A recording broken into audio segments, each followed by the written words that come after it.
एम्बु hi guys खुलुमबाय नोंथांमोनखौ दिनै आंनि गोदान लाइफआव बरायहरनाय थाबाय। नोंथांमोनहा माबोरै दङ एसे मोजाङै थालायदो जेराव दं बिदिनो थालायदो। माबायदि नुदों माथो बोरैबा मोजायसो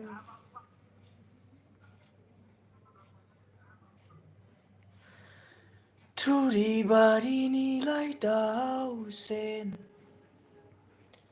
जोंनि लागोआलाय दाजेन नैनो आरे मन्जिल बाहाय अबाव दं नोंलाय गोसो होसार होसार मोसादे मोजां जाम्बासो ओंखायनो मारै केमेरा एथ' फुलाय नै आंबाव सोलायदों नालाय अनेकथा नुयो दामि मबाइला मोनथिबाय आयौ दासो गोमाहैबाय जोंनि लागोआलाय दाजेन मानो बिदि नारखोदों आंनियावसो देखायदों मालाय ओंखायनोथ' आं नायफेरा नालाय आंखौ देखायदोंब्रा बिदि नारखोजायो होननानै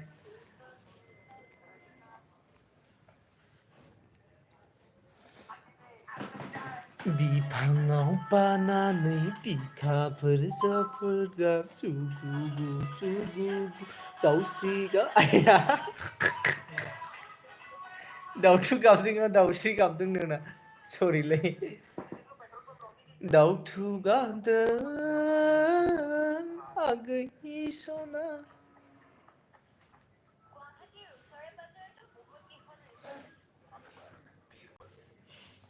मैनागुरिनि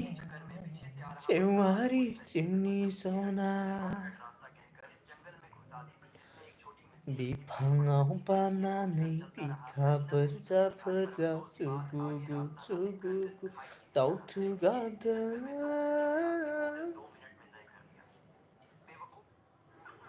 आगैनि अखाजों दाउथु गाबदों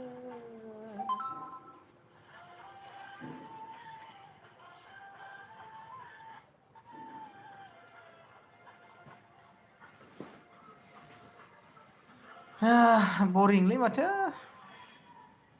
बोथोरालाय